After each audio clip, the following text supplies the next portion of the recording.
नमस्कार, मुद्दों का जवाब में आपका स्वागत है। मैं हूं मोहम्मद आज़ाद। 2014 में बीजेपी काला धन वापस लाने के साथ सत्ता में आई, पर स्विस बैंक के हालिया खुलासे से लगता है कि काला धन वापस तो नहीं आया, अलबत्ता जो देश में था वो भी बाहर जाकर बैंकों में जमा हो गया। 2017 में स्विस बैंक में जमा भारतीयों का काला धन अचानक ही 50% बढ़ गया, जिसके बाद राजनीतिक गलियारे में सियासत तेज हो गई है।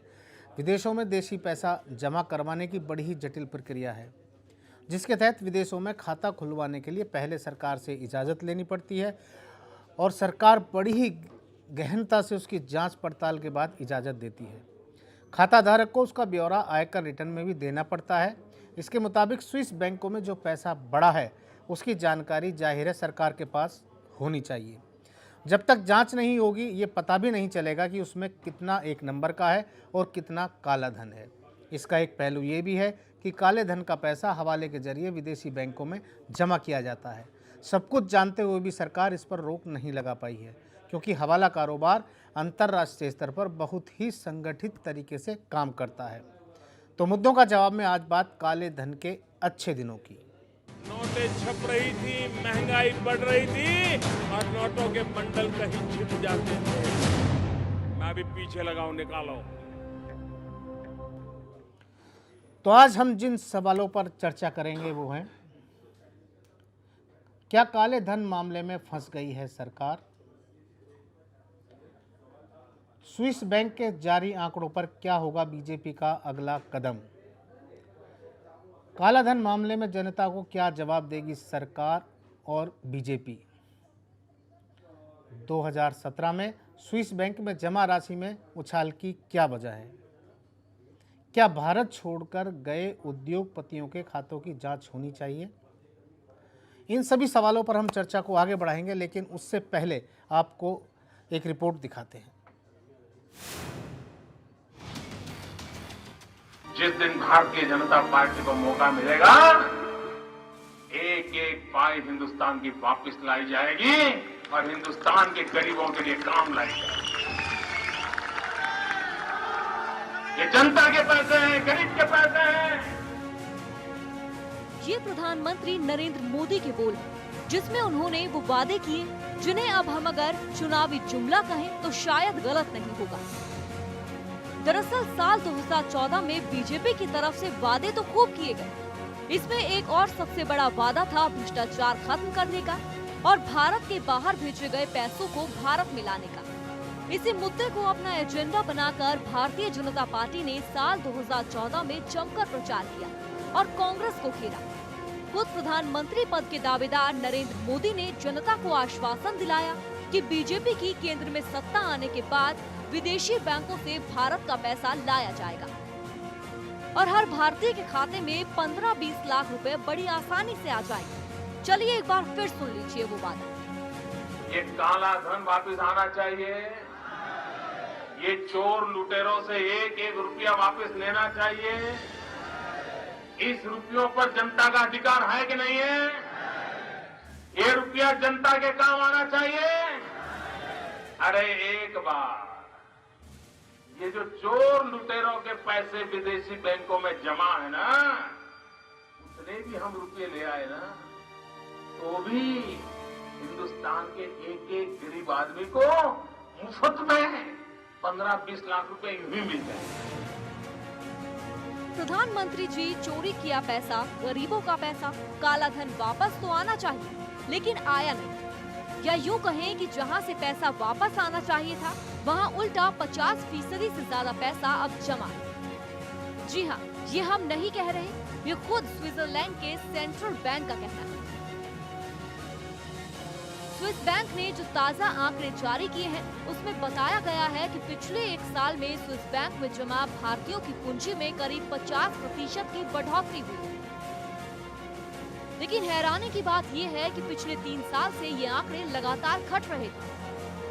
तो अचानक ऐसा क्या हुआ कि 2017 में आंकड़ों ने 50% की छलांग लगा दी और करीब 7,000 करोड़ रुपए पर पहुंचे। वहीं अगर पिछले आंकड़ों की बात की जाए तो स्विस नेशनल बैंक के सालाना आंकड़ों के मुताबिक स्विस बैंक खातों में जमा भारतीय धन 2016 में 45% घटकर 4,500 करोड़ रुपए रह गया था। और भी आंकड़ों पर नजर डालें तो स्विस बैंक खातों में रखे भारतीयों के धन में 2011 में इसमें 12%, 2013 में 43% और 2017 में 50% की वृद्धि हुई। ये लंबे छलांग मोदी सरकार की चिंता बढ़ा सकती है, या यूं कहें कि केंद्र की सत्ताधारी बीजेपी की मुश्किलें बढ़ गई, क्योंकि विपक्ष के अलावा कई साथियों ने भी इसको लेकर सरकार को खुद घेरा है। ये घेराव इसलिए भी अहम है क्योंकि विदेशों से पैसा स्वदेश लाने का वादा खुद प्रधानमंत्री नरेंद्र मोदी ने किया था। इसलिए बीजेपी के अपने खेमे में से ही सरकार के खिलाफ आवाज बुलंद होने लगी। इन आवाजों में सबसे पहले जिसने बीजेपी के खिलाफ मोर्चा खोला है वो बीजेपी के सुब्रमण्यम स्वामी। उन्होंने इस मुद्दे को लेकर वित्त मंत्रालय में सचिव हसमुख अधिया पर सीधा हमला बोला।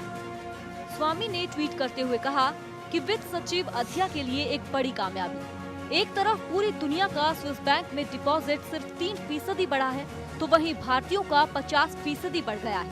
अधिया इससे भी ज्यादा मैनेज कर सकते थे अगर राजेश्वर बीच में ना आते। जहां एक तरफ सब इस 50% की बढ़ोतरी से हैरान है, तो वहीं दूसरी तरफ वित्त मंत्रालय का प्रभार संभाल रहे केंद्रीय मंत्री पीयूष गोयल को इस बढ़ोतरी पर कोई हैरानी नहीं। उनका कहना है कि स्विस बैंक में सारा धन ब्लैक मनी नहीं है। 4,500 करोड़ से बढ़ के 7,000 करोड़, जबकि आपको लगभग 1.5 करोड़ रुपए आपने हर एक व्यक्ति को अलाउ कर दिया कि आप बाहर भेज सकते हैं। जो भी आपने डेटा की जिक्र की, ये सब इन ड्यू कोर्स हमारे पास आना ही है। तो आप कैसे एज्यूम कर रहे हैं कि ये काला धन है या ये इलीगल ट्रांजैक्शन है, मैं अभी तक समझ नहीं पा रहा हूँ। पीयूष गोयल को इन आंकड़ों से बेशक हैरानी ना हो, लेकिन स्विट्जरलैंड के सेंट्रल बैंक के आंकड़ों ने विपक्ष को सरकार को घेरने का मौका जरूर दे दिया है।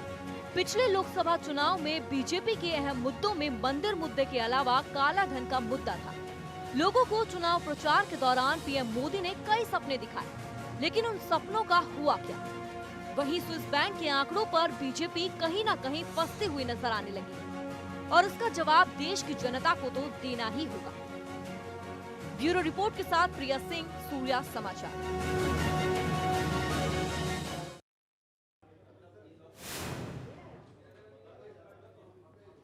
कहते हैं कि पैसा पैसे को खींचता है, और अगर पैसा काला हो तो और ज़्यादा अपनी तरफ खींचता है। लगता है स्विस बैंकों में यही हो रहा है। भारत का जो पैसा जा रहा है वो बहुत तेज़ी से बढ़ रहा है, तो लगता है वहाँ भी पैसा पैसे को खींच रहा है।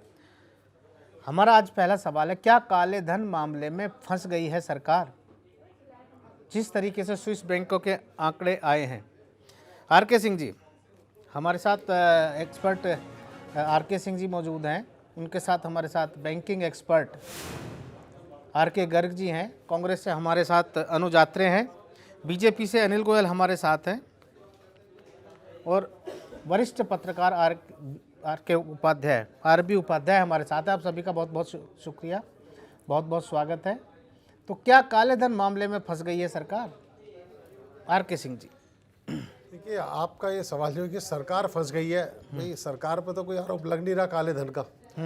सरकार पे तो केवल ये आरोप लग रहा है कि सरकार जो आई थी एक बहुत बड़ा ये अभियान करके आई थी कि देश का बहुत पैसा बाहर है और हम उस पैसे को बाहर से यहाँ लाएंगे, क्योंकि उस मुद्दे पर सरकार विफल रही है।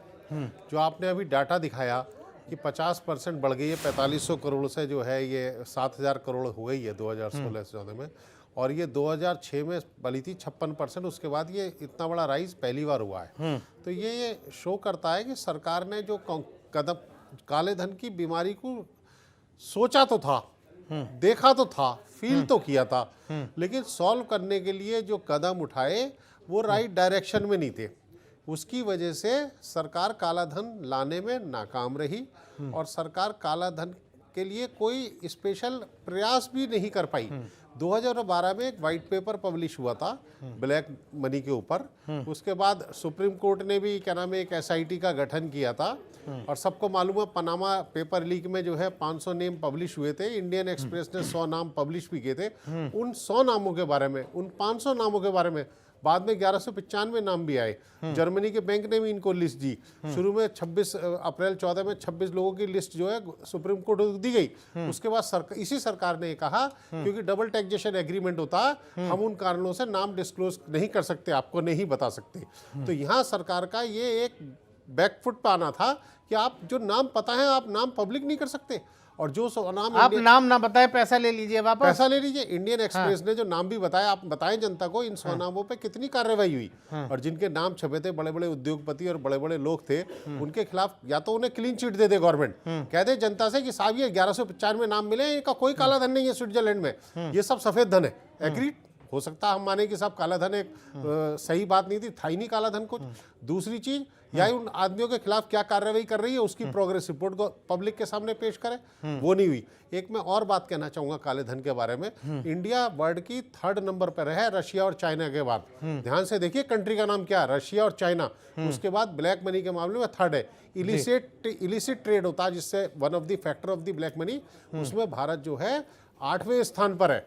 और स्विट्जरलैंड का जो 2013-14 में अभी आप दिखा रहे थे कम हुआ, वो इसलिए कम नहीं हुआ था कि काला धन कम यहाँ हो गया था। खुद इंटरनेशनल जर्नलिस्ट ने ये कहा क्योंकि विश्व में ग्लोबल प्रेशर था स्विट्जरलैंड पे अपने सीक्रेसी प्रोविजन को थोड़ा सा ईज आउट करने के लिए, उसलिए काला धन लेके लोग हांगकांग और सिंगापुर शिफ्ट कर गए थे। तो वो माइनस नहीं था, वो shifting of the black money था टुवर्ड्स सिंगापुर। ठीक, दूसरे बैंकों में, दूसरे देशों के बैंकों में वो लोग चले गए थे। तो ऐसा कोई प्रयास की वजह से वो माइनस नहीं गया था। आर के गर्ग साहब, जो खाते बैंकों में खोले जाते हैं, विदेशी बैंकों में जो खाते खोले जाते हैं, उन्हें खोलने की बड़ी ही जटिल प्रक्रिया है। तो कायदे से वो जानकारी सरकार के पास होनी चाहिए, क्योंकि सरकार की परमिशन के बिना, जांच के बिना वो खाते नहीं खुलते हैं।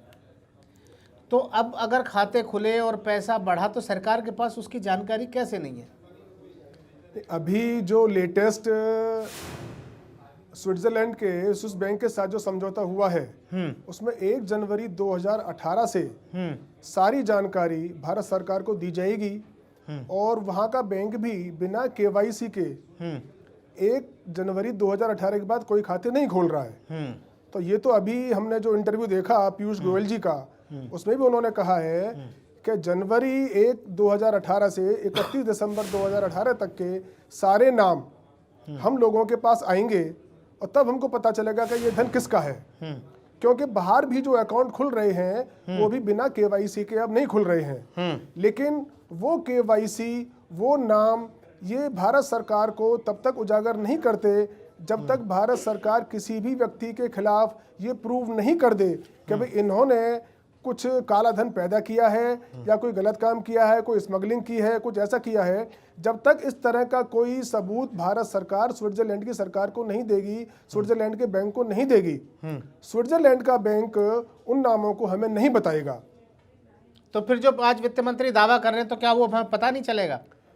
ये नाम पता चलेंगे, सिर्फ वो नाम पता चलेंगे जहां तक मेरा अपना मानना है कि जो लोग भारत में गड़बड़ कर रहे हैं और उनका नाम स्पेसिफिक स्विट्जरलैंड, मतलब अगर हमारा देश कोई लिस्ट उनको देगा, बिल्कुल तो बिल्कुल उसमें से वो हमें बताएंगे कि ये नाम है, बता देंगे हाँ, ये और है, ये नहीं है। ये नहीं है। जिन लोगों का है वास्तव में काला धन, जो उसमें लिस्ट में नहीं नाम होंगे और उसका नाम बैंक में खाता होगा, तो वो हमें पता नहीं चलेगा, तभी बताएंगे। अदरवाइज मैं नहीं समझता कि जो खाते वहां खुले हुए हैं वो ब्लैंकेट जानकारी हमारे देश को देंगे, मैं नहीं मानता। बहुत ही महत्वपूर्ण जानकारी आपने दी। एक छोटा सा ब्रेक ले लेते हैं और जल्द लौटते हैं और फिर बात करेंगे क्या वाकई में बीजेपी सरकार इस मामले में फंस गई है। नोटें छप रही थी, महंगाई बढ़ रही थी और नोटों के बंडल कहीं छिप जाते थे। मैं भी पीछे लगाऊं, निकालो। छप रही थी, महंगाई बढ़ रही थी और नोटों के बंडल कहीं छिप जाते थे। मैं भी पीछे लगाऊं, निकालो। ब्रेक के बाद आप सभी का स्वागत है। बात चल रही है स्विस बैंक के नए खुलासे की। हमारे साथ में कांग्रेस से अनुज आत्रे हैं। अनुज आत्रे जी, क्या लगता है कि ये जो नया खुलासा हुआ है, जो इतना 50% जो पैसा बढ़ गया है स्विस बैंकों में भारतीयों का, कहीं ना कहीं सरकार आपको फंसती दिख रही है? देखिए, अब तो स्पष्ट हो गया है कि देश का जो चौकीदार रूप में प्रधानमंत्री जी ने जनता से वायदा किया था जो 2014 में कि मुझे देश का चौकीदार बनाइए, मैं देश का पैसा बाहर जाना तो दूर, जो काला धन विदेशों में जमा है वो सारा वापस ले आऊंगा।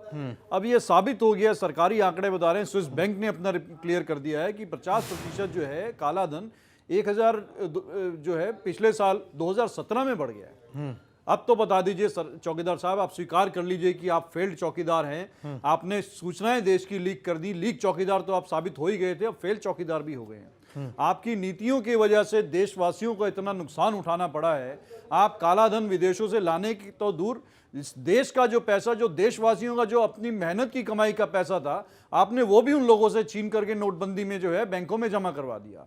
और वो बैंकों में जमा करा के 70,000 करोड़ रुपए जो है आपने देश का पैसा लेकर के अपने जो है नामधारी भाइयों को लेकर के भगवा दिया देश से बाहर। उसका कोई जवाब नहीं है।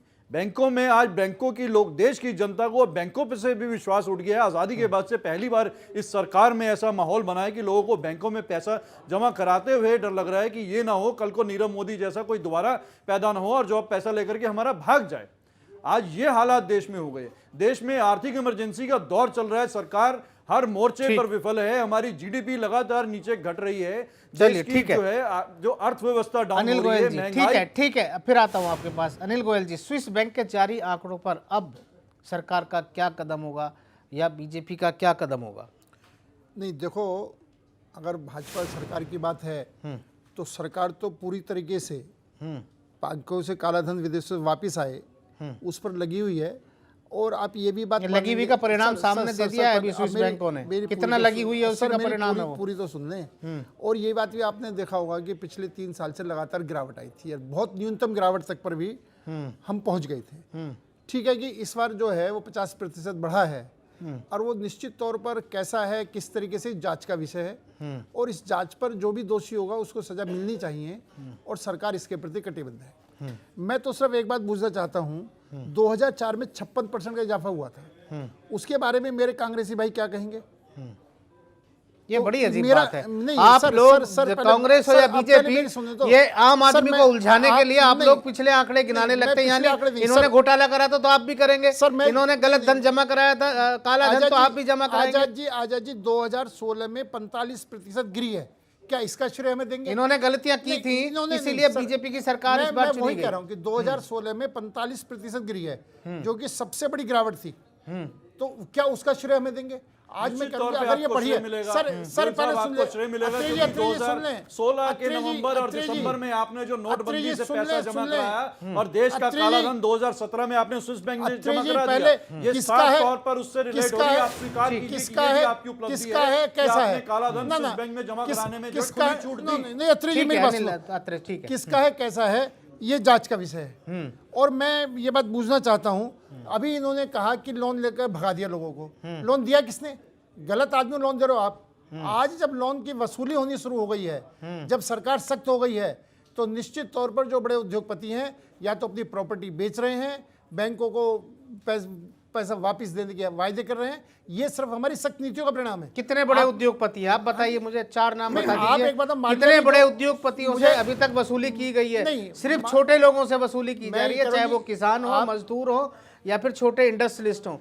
आजाद उनके जी- अलावा मुझे 4 नाम बड़े बता दीजिए जिनसे वसूली की जा रही आजाद है। जी माल्या भी खुद वापस कर दी के बाद कर मैं पैसे वापस करूंगा।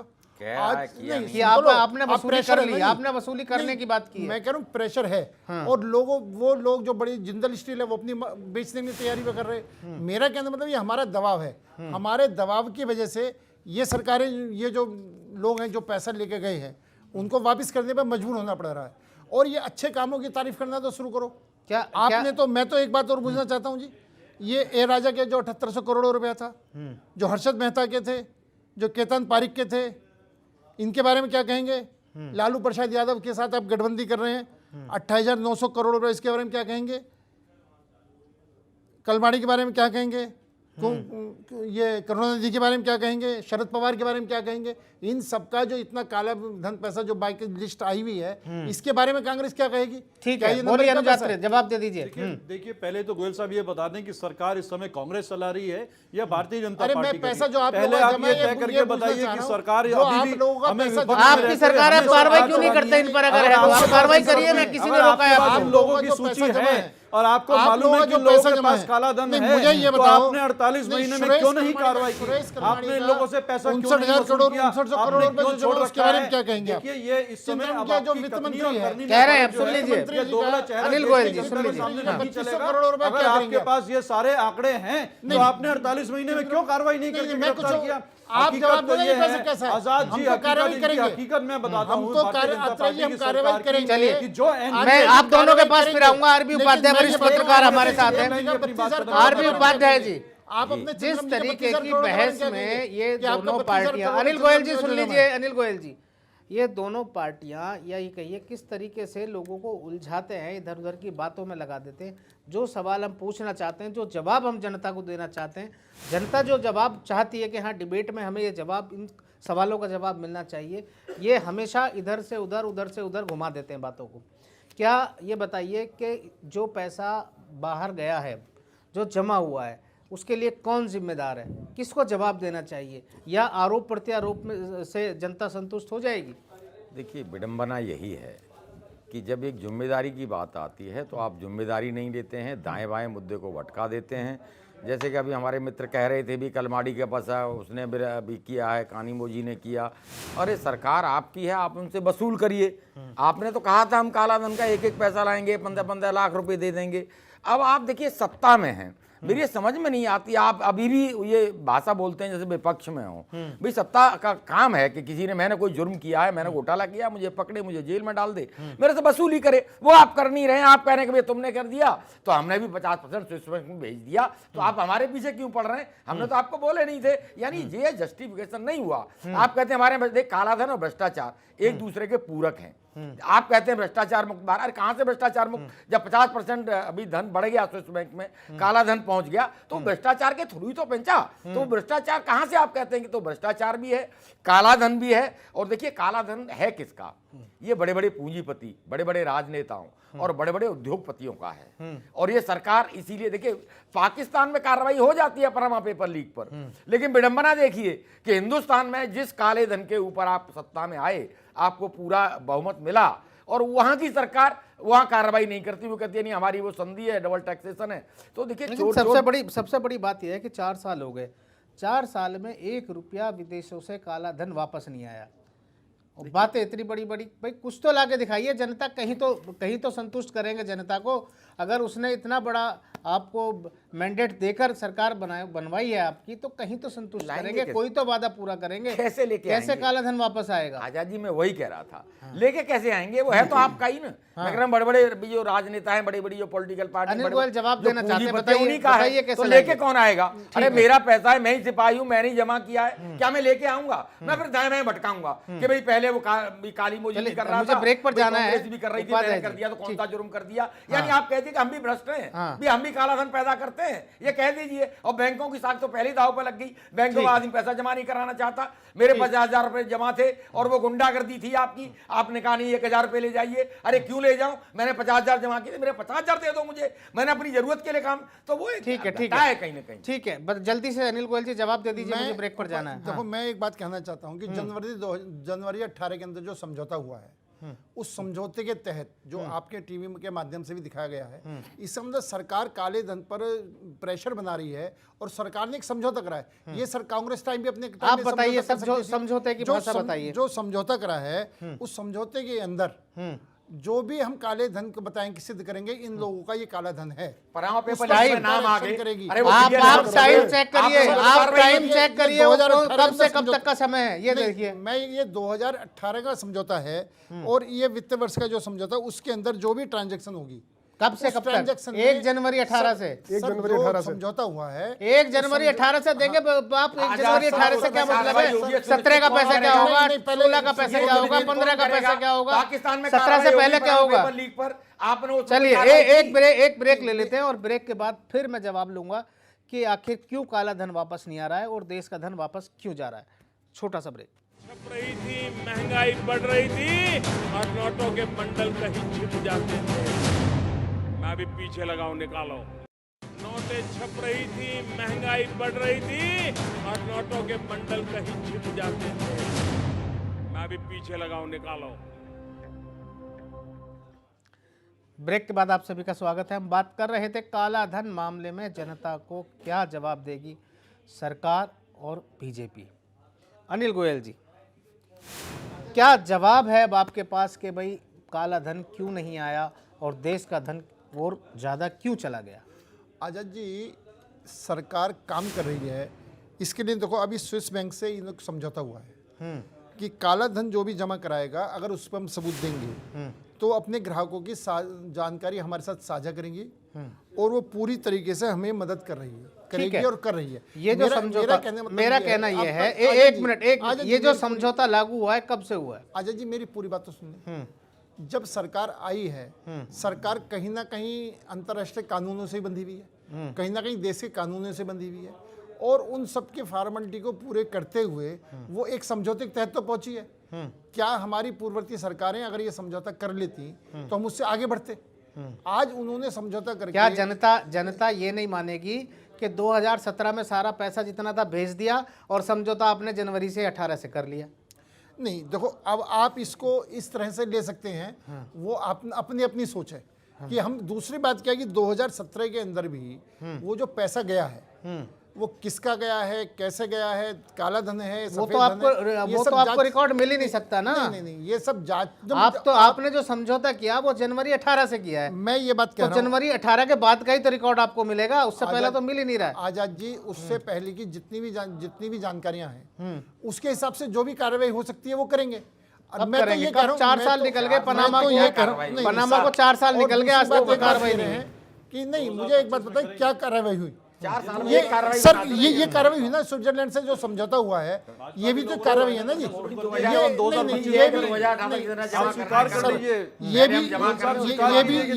ये भी तो कार्रवाई है ना, ये भी कार्रवाई है।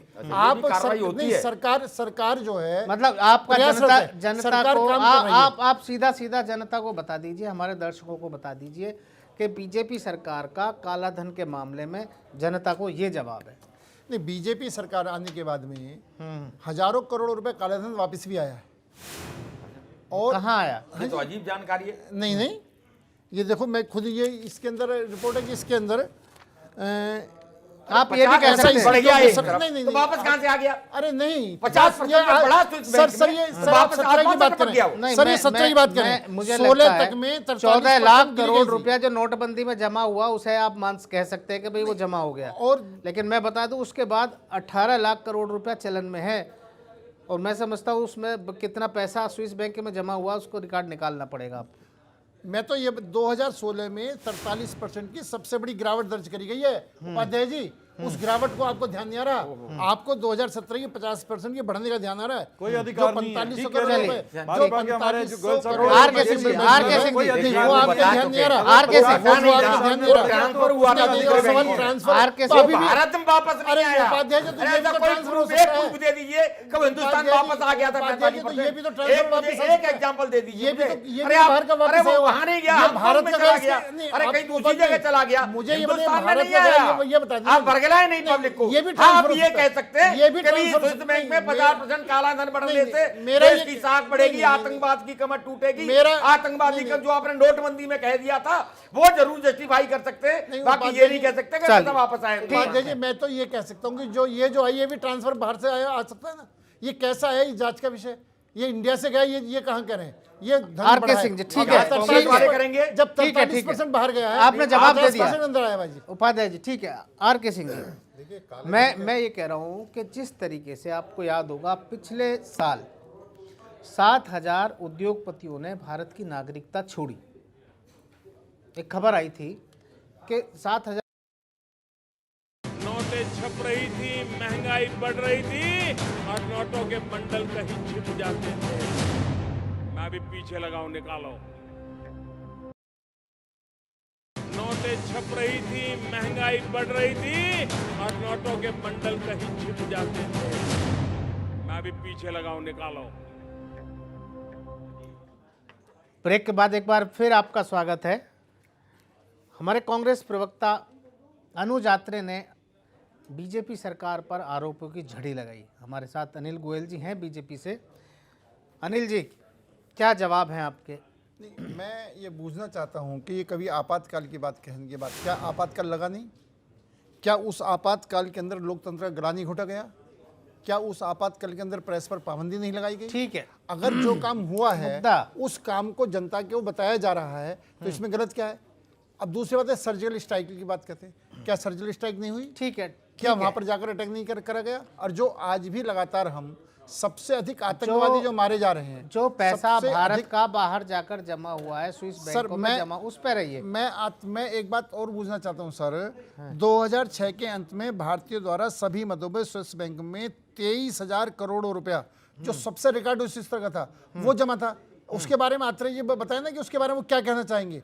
आज उसके बाद कम हुआ, नहीं, 2006 और से उसके बाद कांग्रेस नहीं ने सर, मैं कुछ 8 सालों में कम किया। सर मैं कुछ और बात करूं, ये उनके कांग्रेस सरकार के टाइम में हुआ ना, वो जब कांग्रेस सरकार के टाइम, इसका ही जवाब दे दें। और फिर आप मुद्दे को घुमाने की कोशिश कर रहे हैं। जब वो कम वाली बात है, जब वो कम वाली बात है तो नहीं, मुझे एक बात, जब कम वाली बात है तो 2014, 2015, 2016 में सबसे न्यूनतम परिस्तर पर भी हमारी सरकार के टाइम में पहुंचा है। और जो ये बात आप कह रहे हैं, जो उपाध्याय जी भी कह रहे थे, 2017 में जो जमा हुआ है उसका जवाब दे दीजिए। 2017 में जांच मेरे का पास विषय समय है, बहुत कम है। बिल्कुल जांच का विषय है, किसका जमा हुआ है, कैसे जमा हुआ है, कहां से ट्रांसफर हुआ है, बाहर से बाहर ट्रांसफर हुआ है या इंडिया से गया है, ये जांच का विषय है। इस पर कुछ भी कहना, ठीक नहीं हुई, इस पर कुछ भी कहना। मान जाइए चौकीदारी ठीक नहीं हुई। नहीं, सवाल चौकीदारी के, अगर बाहर अरे से बाहर, चौकीदार के होते हुए अगर भाग गया पैसा, बाहर से बाहर, यहाँ से इतना पैसा चला गया तो चलिए, चौकीदार आर के सिंह जी कुछ कहना चाह रहे हैं। आर के सिंह, मैं कह रहा हूँ, अगर बाहर यूनाइटेड स्टेट में एक एक्ट है जिसका नाम पैट्रियट एक्ट है, हाँ। जहां बड़ी ट्रांजैक्शन और बड़े लोगों की जांच होती है और इंफॉर्मेशन का पूरा डिस्क्लोजर होता है। ठीक। तो भारत सरकार को भी इस तरह का कार्रवाई करनी चाहिए कि जो बड़े उद्योगपतियां, बड़ी हैवी ट्रांजैक्शन है, उसकी स्पेशल जांच होनी चाहिए कि कहीं इसमें कोई over invoicing, under invoicing, black money करा हुआ है हमारे। ठीक है, आर.बी. उपाध्याय जी, मैं ये जानना चाहता हूं कि पिछले साल जो उद्योगपति भारत की नागरिकता छोड़कर गए, क्या उनकी और उनके खातों की जांच नहीं होनी चाहिए? बिल्कुल होनी चाहिए, बिल्कुल होनी चाहिए। जिस तरीके से अभी आर के सिंह जी ने सवाल उठाया है, उनकी जांच नहीं होनी चाहिए? आप एक देखिए जांच होनी चाहिए, लेकिन जाते हैं तो बिना सरकार की मिली भगत के, बिना सत्ताधारी दल के मिली भगत के कोई नहीं चाहता। मुझे बता दें कि मेरे पास एक किसान है, किसान के पास आरोप लगाना 50,000 रुपए आसान है। कर्ज होता आरोप है, लगाना, वो कहीं नहीं भागता, ये तो उसे आरोप- पकड़ के ले आते हैं, हवाला में डाल देते ये तो हैं। आरोप और लगा एक रहे मान लिया हैं, जैसे आरोप लगाना हजारों आसान करोड़ रुपए लेके लोग, अब भाई नीरव मोदी जैसे लोग हजारों करोड़ लेके और जहाज से चले जाते हैं। ये तंत्र और ये सरकार और ये सत्ताधारी दल क्या करता रहता है? ये क्या सिर्फ ये उम्मीद? तो ऐसा नहीं है, ये जनता भी समझती है कि बिना आपकी मिली भगत के न वहां 50% बढ़ा और न यहाँ से 7,000 जो बड़े बड़े उद्योगपति हैं वो भी यहाँ से नहीं चले गए, सब आपको देके गए, उपाध्याय जी, ये सब भी मानो ना आपकी कि इनको मिली लोन- भगत से गए हैं। तो इनको देखिए, लोन आप मिली भगत सत्ता से में गए। हैं। अगर अरे आप- एक परिंदा पैर नहीं मार सकता, आप मुझे एक बताएं आदमी नहीं। जहाज में नहीं बैठ सकता। उपाध्याय क्या जी, बात आप- कर रहे आप मुझे हैं? और लोग बताइए, प्राइवेट इनको प्लेन से जा रहे ये जो हैं लोन और दिया आप गया, वो भी जस्टिफिकेशन दे रहे हैं आप- कि नहीं जी हमारा नहीं है, वो कांग्रेस का हाथ है, कभी मुझे- कहेंगे पाकिस्तान का हाथ है। उपाध्याय जी, ऐसे एक बात नहीं बताइए। चलेगा। आप एक अपनी बात बताइए। जिम्मेदारी है, अपनी जिम्मेदारियों को महसूस करिए और जिम्मेदारी लेना सीखिए। ये नहीं विपक्ष की भाषा आप बोलते हैं। दूसरा क्या होता है भैया, उद्योगपति परेशान क्यों होता है? देखिए मैं सत्ता में था, मैंने भाई ए उद्योगपति से 7,000 करोड़ लिए। जब बी सत्ता में आया तो उसने कहा ए ने पिछली सरकार को 7,000 दिया है, हमें 15,000 दो। अरे कहां से देगा? यानी आप उतना उसका गला दबाते हैं तो भाई व्यवस्था से तंग होके वो देखता है कि यहाँ का सिस्टम और यहाँ का जो पॉलिटिकल सिस्टम, इनमें बहुत बड़े रिफॉर्म की जरूरत है। ये इस तरह से दबाते हैं कि वो आदमी छोड़ के यहाँ से बाहर चला जाता है, पैसा भी ले जाता है, कुछ आपको दे जाता है, कुछ अपने हमारा पास ले जाके समय कुछ बैंक में समय जमा बहुत कर कम देता है। आर.बी. उपाध्याय जी, समय मैं आता हूँ बैंकिंग एक्सपर्ट हमारे आर के गर्ग जी, जो इतने बड़े उद्योगपति अभी भारत की नागरिकता छोड़कर गए हैं, वो आराम से चले गए, क्या उनके खातों की जांच नहीं होनी चाहिए? उनके खातों की जांच बिल्कुल होनी चाहिए। और कहीं ना कहीं मैं ये नहीं कहूँगा कि सरकार की मिली भगत है, लेकिन मैं ये ज़रूर कहूँगा सरकार उनकी जांच कर सकती है। मिली भगत नहीं भी है तो भी उनको जाने तो दिया गया। हाँ, यहाँ से अगर वो काम बंद करके गए हैं बाहर, उन्होंने क्लियरनेस, साफ नहीं हाँ, बोलेंगे आप। कहीं ना बिना कहीं मिली भगत के नहीं जा सकता कोई भी। उनको कहीं ना कहीं क्लियरेंस मिला है। एक जैसे मतलब बिना कुछ बताए हुए कोई ऐसे कहीं भाग नहीं सकता देश नहीं से, भाग सकता है। क्योंकि उसके सारी यहाँ उसकी फैक्ट्री है, उसका मकान है, उसकी बहुत सारी सबको प्रॉपर्टी है, डिस्पोज ऑफ करके पूरी गया होगा, संपत्ति। बेच कर गया होगा, जब वो बिल्कुल गया सबको है। डिस्पोज ऑफ करके गया होगा, अपने यहाँ बैंक के अकाउंट बंद किए होंगे, यहाँ से बैंकों के थ्रू उसने पहले कुछ पैसा भेजा होगा, वहाँ बाहर एक कंपनी लगाई होगी, वो वो सब पहले सेट, ऐसे नहीं है कि यहाँ से मैं चला जाऊंगा बाहर जाके फिर मैं फैक्ट्री खोलूंगा, नहीं, यहाँ बैठे बैठे मैंने बाहर अपना पूरा काम सेटल किया है, पूरा बिजनेस सेटल किया है, उसके बाद मैं यहाँ से जाऊंगा। ठीक है आर.के. सिंह जी, जल्दी से बात पूरी करिए, समय कम है। FDI बुला रहे हैं, अप्रवासी सम्मेलन कर रहे हैं कि विदेशी में जो भारत में पैसा लाओ, और हमारे उद्योगपति विदेश छोड़कर जा रहे हैं, देश छोड़कर विदेश जा रहे हैं। तो ये भी सरकार को बड़ी चिंता का विषय है। सरकार को इसमें जांच भी करनी चाहिए और पूरी गहनता से विचार करना चाहिए। ऐसा हमने क्या व्यापार का है स्ट्रक्चर क्रिएट कर दिया कि हमारे यहाँ अप्रवासी तो और FDI तो बाद में आए, अपने देश के लोग भाग रहे हैं। बहुत सीरियस बात है ये, ठीक, ये बात बहुत सीरियस है, हमारे यहाँ लोग छोड़ कर जा रहे हैं। अनुज आत्रे, जल्दी से अपनी बात कह दीजिए। बहुत सीरियस मैटर है ये कि जब हम FDI लाने की बात कर रहे हैं, विदेशी उद्योगपतियों को लाने की बात कर रहे हैं, तो पूंजी निवेश आने की बजाय और देश से बाहर जा रहा है। देखिए, जल्दी स्पष्ट से। तौर पे ये सरकार ये सब चीजें स्पष्ट कर रही है कि सरकार ना तो ये शॉर्ट टर्म सोल्यूशन देने में कामयाब हो पाई, और जो ये भविष्य का सपना दिखा करके ये आए थे, भविष्य के सपनों में भी ये पूरी तरह से विफल हुए हैं। अब हम चुनावी वर्ष में हैं, और चुनावी वर्ष में आकर के ये सरकार अब 2021 और 2025 की बात करती है, लेकिन 2019 की अब ये बात करना इन्होंने बंद कर दी है, जो इन्होंने वायदे किए थे। तो इससे स्पष्ट है कि अपनी जो इन्होंने 2014 में वायदे किए थे, उनमें किसी भी चीज में ये पूरे नहीं हुए। हाँ, जो 2014 की स्थिति थी उसको इन्होंने विकट बना दी है। चलो ठीक है, 20 सेकंड में अनिल गोयल 20 सेकंड में जवाब दे दीजिए, मेरे पास समय खत्म हो रहा है। नहीं, मेरा कहना है कि आरोप लगाना बहुत आसान है। अगर इनको बाहर जाने में सरकार की मिलीभगत है, तो इनको इतने बड़े लोन देने में भी पिछली सरकारों की मिलीभगत होगी, ये आपको मानना पड़ेगा। हमारे प्रधानमंत्री ने आज ये खबर आई है, हमारे प्रधानमंत्री ने इतनी विदेश यात्राएं की हैं, उसका एक बजट भी आया, बहुत बड़ा बजट है, मैं यहाँ नहीं बताऊंगा, लेकिन उसके बाद पूंजी निवेश कितना आया? हमारा पूंजी निवेश आया नहीं, पूंजी निवेश और दूसरी जगहों पे चला गया। चर्चा में भाग लेने के लिए अब आप सभी का बहुत बहुत शुक्रिया। केंद्र सरकार ने देश में नोटबंदी की। सरकार का दावा था कि नोटबंदी से देश में चल रही अवैध करेंसी चलन से बाहर हो जाएगी, क्राइम रुक जाएगा, आतंकवाद खत्म होगा और देश तरक्की की राह पकड़ लेगा। लेकिन बैंकों में जमा हुए 14 लाख करोड़ रुपए और 2017 आते आते मार्केट में चलन में आ गई नई करेंसी का 18 लाख करोड़ रुपए। स्विस बैंक में भारतीयों के धन में 50% की बढ़ोतरी इस बात का सबूत है कि देश में आज भी 2 नंबर से कमाई हो रही है। ये काली कमाई ही हजारों करोड़ रुपए के रुपए में स्विस बैंक में की शोभा बढ़ा रही है। ये पता लगाना अब कोई बड़ी बात नहीं कि जो धन अब जमा हुआ है वो किसका है, क्योंकि इस बाबत दोनों देशों में समझौता हो चुका है। इस बात को आयकर विभाग से लेकर केंद्र सरकार तक अच्छी तरह जानते हैं। जिम्मेदारों को अब चाहिए कि चुनावी भाषणों को छोड़ें और काले धन पर लगाम लगाएं। मुद्दों का जवाब में आज बस इतना ही। नमस्कार, शब्बा खैर।